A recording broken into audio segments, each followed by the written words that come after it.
Hello everyone, welcome back to the channel. So this little video clip here that you're going to see, these next few clips are me changing out the friction wheel on my Toro Snowblower, and you'll see the model number in one of the clips and all that kind of stuff. Here you can see me this is when I first just opened it up. Sorry about the sunlight, I'm using my cell phone on this. Turning just the wheels just to show how everything is. You can see the old friction wheel there spinning.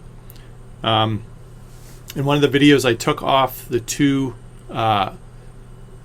bearings on both sides, which the bolts are on the outside, you'll see in a video clip, and then that shaft just pops out of the bearings, and you kind of turn it sideways, take the 3 bolts off the friction wheel, and the hole in the middle of the friction wheel is so large it just slides right through the shaft. You don't have to take off the sprockets or anything. The shaft, once you get the sides off, the shaft can just pop off the chains because there's some play there, and it's pretty easy to do. So anyway, hope this video helps, and leave comments and click like if it helps you. Thanks, bye.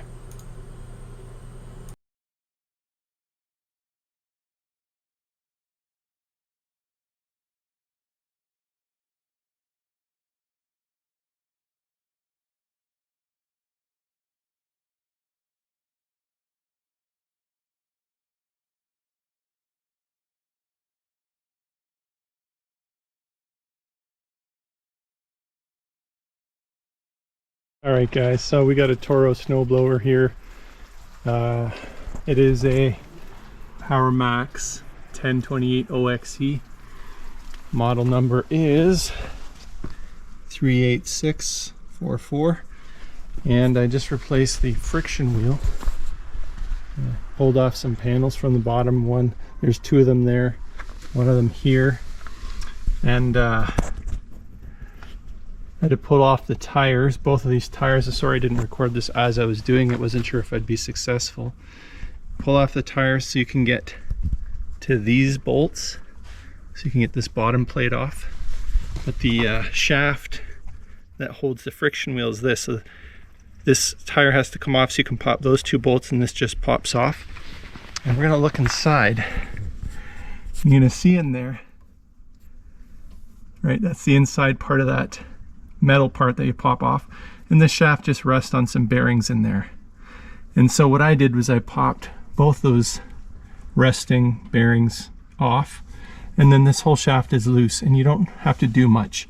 And what I did was I just kind of gently popped them off the springs. There's a little bit of play, and then I was able to turn this whole shaft sideways, so this side of the friction wheel, or sorry, this side of the friction wheel was facing towards us, and then you can see in there's some bolts, and then on this side there's some nuts. And I just popped those 3 bolts off. I didn't have to pull this stuff out, just pop those 3 bolts off with the nuts on the back. I had to put sockets on the back to hold it, because otherwise it would just spin when I turn these bolts, and pop those 3 off. And there's a big hole in the middle here, so it just slides right off the end of the shaft, and I popped a new one on, put the 3 bolts back on, put everything back together, and friction wheel is good to go. And this plate's not in bad shape. It's all right, and I'm just going to reassemble this, and good to go. By the way, in the winter it was very cold here, and my little brake was loose.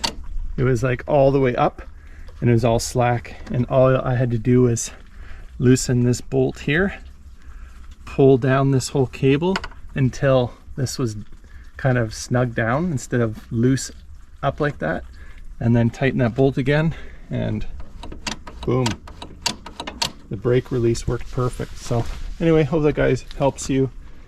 It probably took a couple hours, it wasn't too bad. Quick follow-up guys, I had to pop off the 2 tires because to put this bottom plate on, the tires were blocking access to these side bolts, so just take note. And this is the finished product.